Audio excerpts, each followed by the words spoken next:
pangeran mo agung kang ratoni jagat raya saotono repen gending lan kidung kang rasa reseping kalbu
Selamat berjumpa kembali pemirsa kanal YouTube GKJ Bejarjo.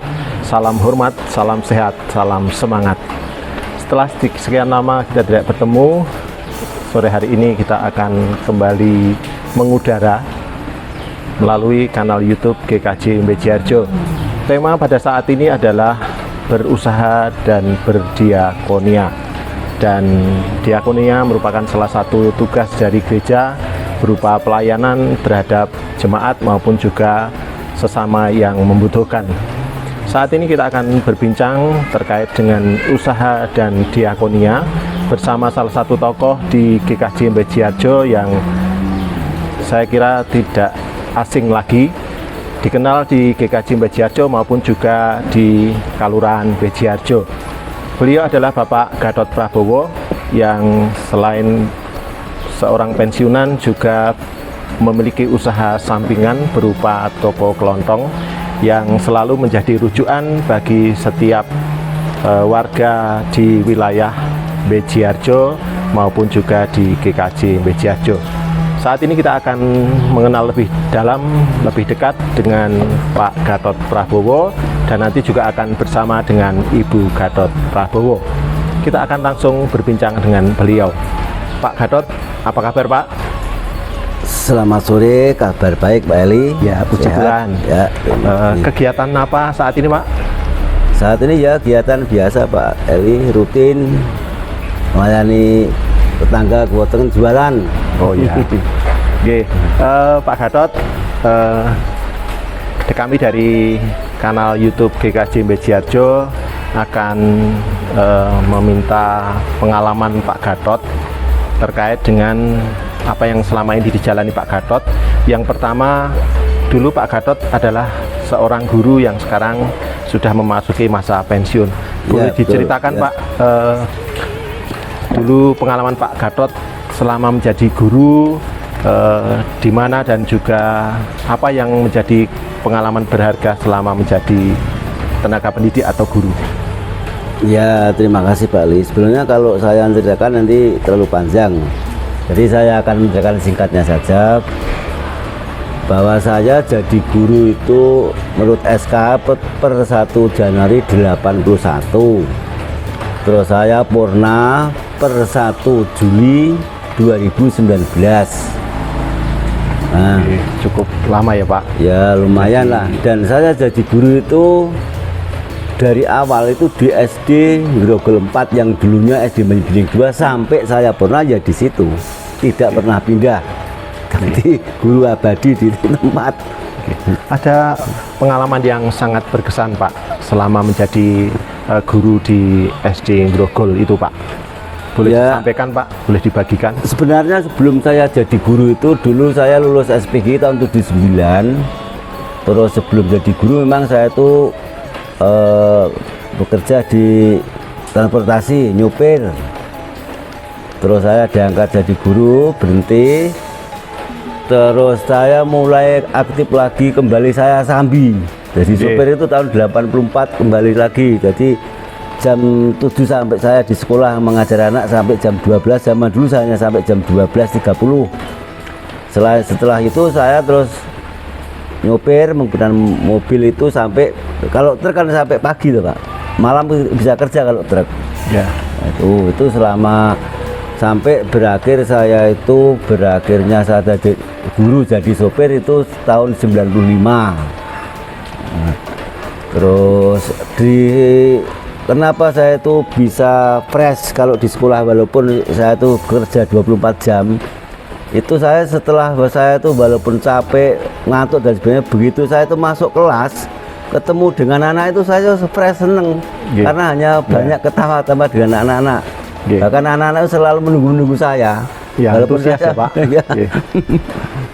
Ya, kemudian Pak, saat ini Bapak sudah memasuki masa pensiun. Kemudian sebelum pensiun, Bapak kemudian merintis usaha toko kelontong. Boleh diceritakan Pak, idenya seperti apa dulu sehingga Pak Gatot kok seorang guru yang mestinya penghasilan dari guru saya kira lebih dari cukup, kemudian mencoba usaha yang baru, sebuah toko kelontong, begitu Pak. Boleh dibagikan Pak rahasianya Pak? Ya, idenya dari mana? Ya. Kalau masalah penghasilan cukup itu kalau sekarang mungkin ya, kalau zaman dulu itu tidak cukup kali. Teman saya itu banyak yang jadi tukang ojek, itu biasa guru itu, memang pas-pasan. Maka pada waktu itu saya vakum tidak nyambi nyopir itu tahun 95 sampai 97.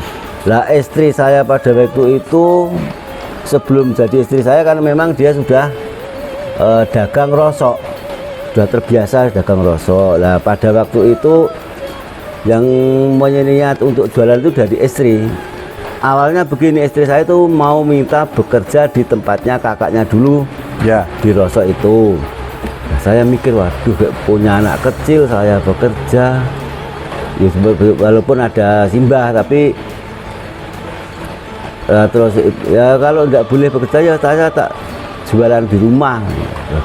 Saya berpikir jualan apa ya, kalau orang jualan di rumah ternyata nggak nyampe apa ya. Yang saya lihat itu jualan terus nanti beberapa bulan atau beberapa tahun nanti terus terus hilang, hilang modalnya. Maka saat itu saya juga saya buatkan tempat hanya kecil, panjangnya warung itu 3 meter, lalu lebarnya tidak ada 3 meter, hanya kecil. Pertimbangan saya nanti kalau tidak jadi ya tidak banyak modalnya buat itu. Ya, tidak banyak rugi ya Pak. Nah itu saya teringat Pak Eli, itu saya mulai itu tahun 98, tepatnya bulan Februari. Itu saya bulan pertama sekali dengan modal berapa? 800.000 zaman waktu itu, 800.000 rupiah. Nah, beli itu hanya di etre istilahnya dipecah-pecah. Ya. Dulu beli Indomie itu 10 bungkus. Gula itu 5 kilo, yang 2 kilo itu sekiloan, yang 2 kilo setengahan, yang 1 kilo seperempatan, seperti itu. Terus saya untuk ada raknya toh, jadi kok terlalu kosong untuk supaya bangun atau di siapa? Ya. Saya beli rapiah Pak.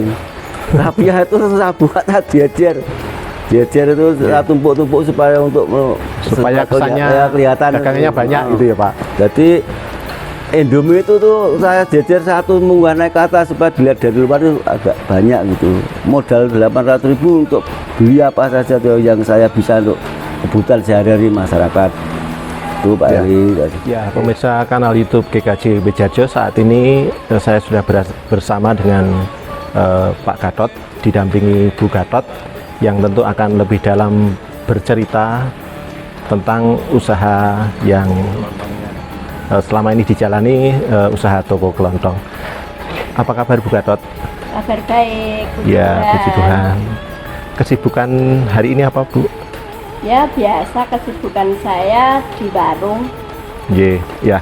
Tadi Pak Gatot sudah bercerita awal mula merintis usaha toko kelontong.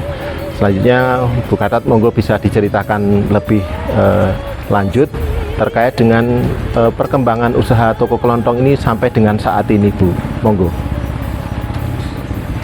Awal mula saya mulai jualan itu tahun 1998. Pada saat itu sangat minim, belum punya modal saja cuman berapa ya dulu, 300.000 kalau nggak salah. 800. Oh 800 Ya. kok 300 Ya. itu terus itu uang segitu cuman dapat misalnya gula tuh 5 kilo, terus ada ya apa obat nyamuk ya, rokok sedikit-sedikit, terus yang paling banyak itu raffia itu. Ya, sama. Tadi sudah diceritakan. Jadi ditata di etalase itu wah jadi sangat. Ya. Terus ada bensin. Awal mula ya wah ini gimana ini, apa mau berkembang atau mau, ternyata puji Tuhan berjalannya waktu usaha saya makin hari makin berkembang. Ya. Sedikit demi sedikit lah, tapi yo perjuangannya sangat sulit itu maksudnya pagi-pagi saya udah harus bangun Jam berapa, Bu? Jam- Ke pasar? jam 3 itu dulu udah berangkat.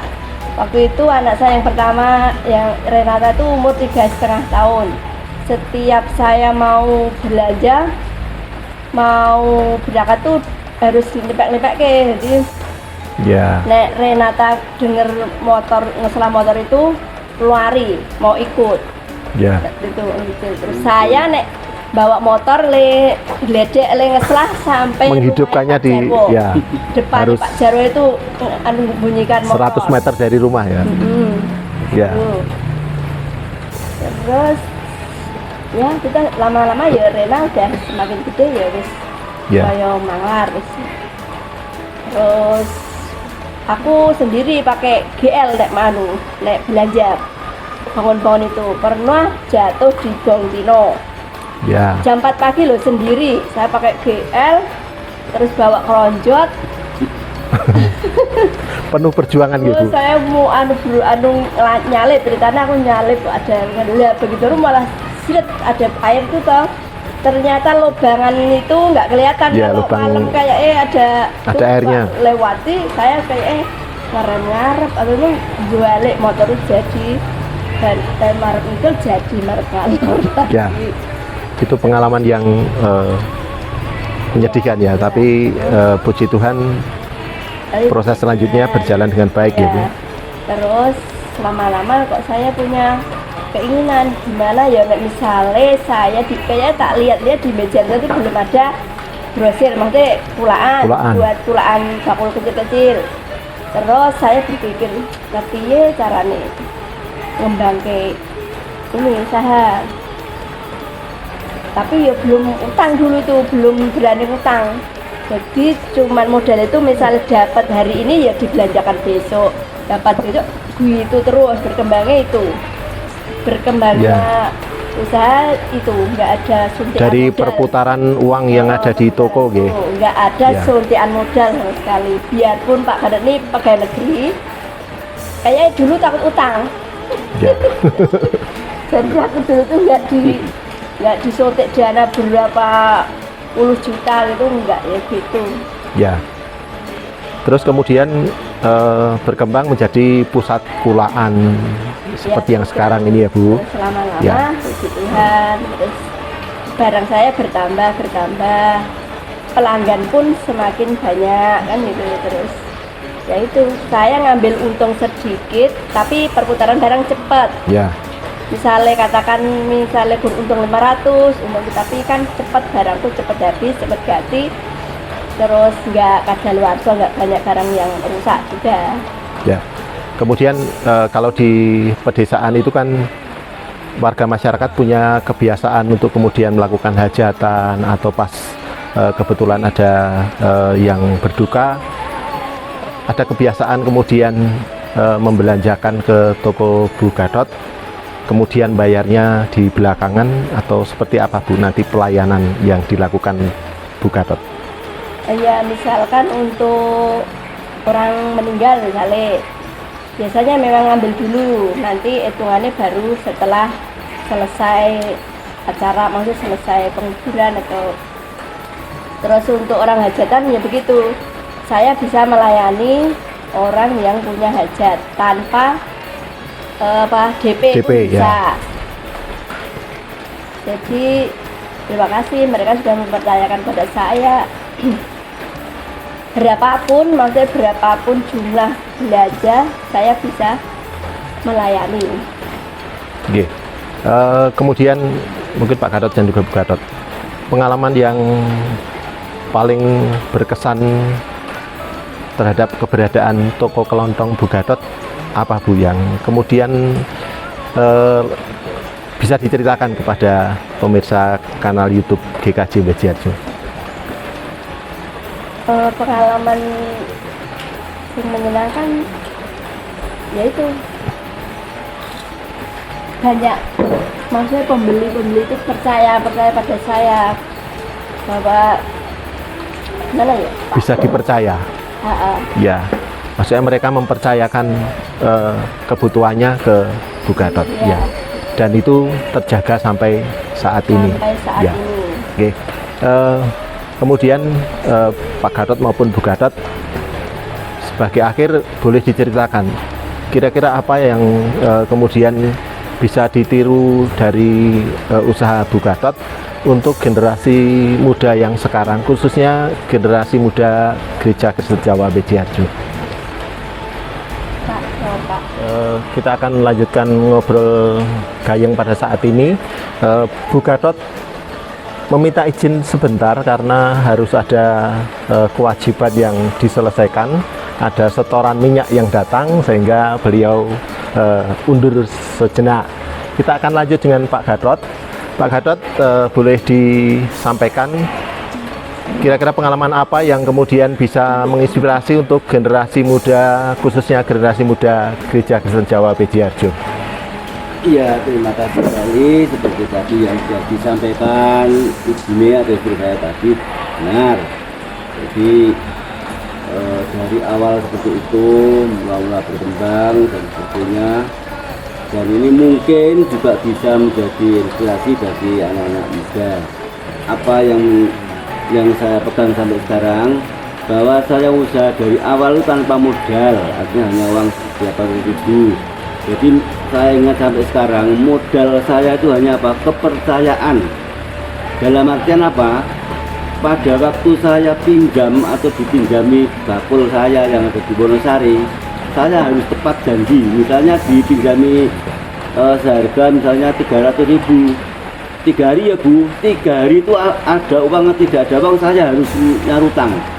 Walaupun uang itu saya pinjam orang lain, tapi saya janji harus tepat. Itu yang saya ingat, modal kepercayaan itu sampai lama. Pernah tahun 2015 itu pernah saya itu dipinjami rokok itu harga 325 juta. Saya simpan di kamar, itu ada tukang saya yang tahu, berkamar muen avansane luru lho Pak, pernah gitu karena tahu dia yang nyimpen itu tanpa uang saya. Tepat 10 hari setelah lebaran saya harus mengembalikan, walaupun belum ada uang seperti itu. Saya caranya bagaimana, itu harus tepat.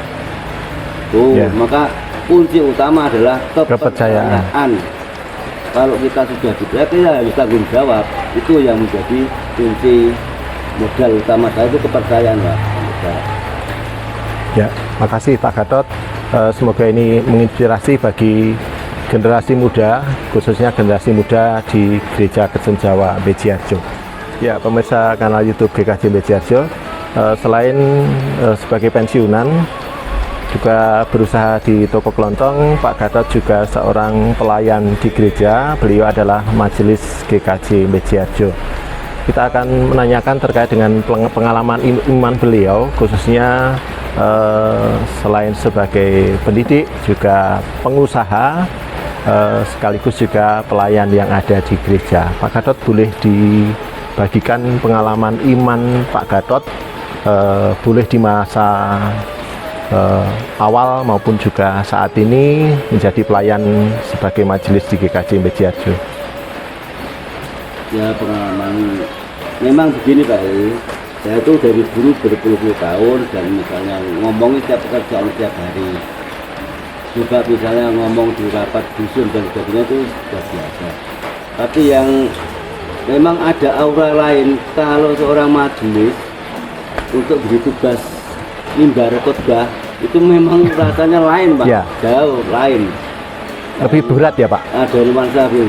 Sebenarnya Pak, kalau saya mengajar murid misalnya ada kekeliruan, bisa saya ralat dari jam berikutnya atau jam pada waktu itu bisa. Tapi kalau ini kan harus saya mempunyai pendapat gini, ini yang saya sampaikan ini firman Tuhan tidak main-main. Walaupun saya kalau di luar terkenal saya seorangnya selengean, tapi kalau di atas mimbar saya betul-betul fokus, nggak berani pada ini. Itu yang menjadi apa ya, seolah-olah semacam beban awalnya, tapi lama-lama ya.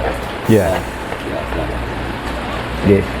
Makasih Pak Gatot atas sharing pengalaman baik selama menjadi pendidik, guru, merintis dan mengembangkan usaha toko kelontong, sekaligus juga selama menjadi pelayan di GKJ Bejiarjo. Juga ada lagi Pak Ali, pengalaman iman yang ada hubungannya dengan apa ya, bisnis yang saya jalankan. Dari awalnya memang dulu, kembali ke awal ya, pada waktu dulu akan saya berusaha itu memang saya secara pribadi saya ingat jam 12 malam saya berdoa, dan berdoa saya itu hanya begini, saya dan istri saya mau usaha jualan, mudah-mudahan hasilnya bisa saya pakai untuk makan itu, dan bisa menolong sesamanya itu Pak, saya ingat-ingat sampai sekarang ya. Itu hanya itu. Terus maka sampai sekarang itu yang bisa melepas apa ya, kan pernah Pak selama bertahun-tahun itu ada orang yang istilahnya menipu dan sebagainya. Ini saya masih teringat pada waktu pas tahun berapa tuh mahal-mahalnya beras itu Ya. pasca 98 itu kan mahal gitu. Saya pernah ditipu, Ya. pedagang beras di pasar Karangmojo. Persaknya seperti contohnya, harganya seperti ini. Nah, yang di Karangmojo itu satu sak pedagang itu bilang, yang lainnya di pasar Wonontoro, nanti diambil di sana. Gue mari ikut saya, atau gue ngikuti pulau. Saya manut. Setelah sampai di pasar Wonontoro, mobilnya berhenti. Saya berhenti pakai parkir, dia sudah bablas. Nah, beras itu memang ada tukangnya, yang naikkan ada, tapi berasnya jelek, Bukan. tidak sesuai. Ya. Nah, saya pada itu gini, kalau mau saya kejar gimana dong? Terus akhirnya ya udah, saya menyerah, ya udah, beras dinaikkan. Pada waktu saya kembali turun di itu Karangmojo. jembatan dekatnya Pak Pranowo, saya bilang, bahasa Jawa saya bilang begini, Gusti, muga-muga beras ini mangke diremeni tiang. Ya Tuhan, mudah-mudahan walaupun ini saya ditipu, mudah-mudahan beras ini disukai orang. Ternyata sampai di rumah beras itu malah habis cepat.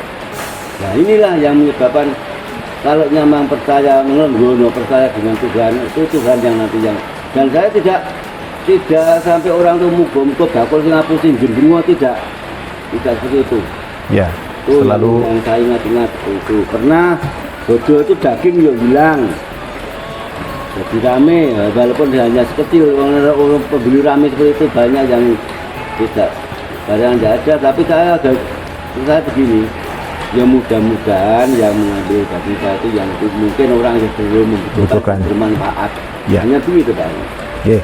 Dan masih banyak lagi, ini salah satu contoh. Maka kembali pada iman kita seperti itu. Tuhanlah nanti yang mengatur. Kita tidak usah perlu mintain orang lain dan sebagainya. Mudah-mudahan begitu. Bang saya yang dulu bilang ya mudah-mudahan orang ini betul-betul orang yang membutuhkan. Pada waktu saya kecurian dulu seperti itu bahagia saya Pak. Ya. Ini itu pengalaman ini saya. Oke, makasih Pak Gatot. Oke, terakhir untuk Bu Gatot boleh disampaikan pesan untuk generasi muda GKJ Bejiarjo maupun juga pengalaman yang kira-kira nanti bisa bermanfaat bagi orang lain.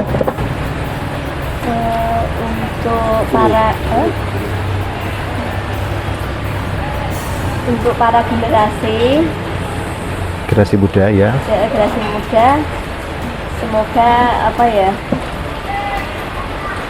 pekerjaan seperti ini bisa ditiru, maksudnya jangan minder, jangan gengsi. Oke, bisa dijalani dengan tekun, Dijalani dengan pasti akan dan berhasil. mungkin hasilnya pasti ada. Ya, oke. Itu saja mungkin. Tadi Bapak udah banyak cerita.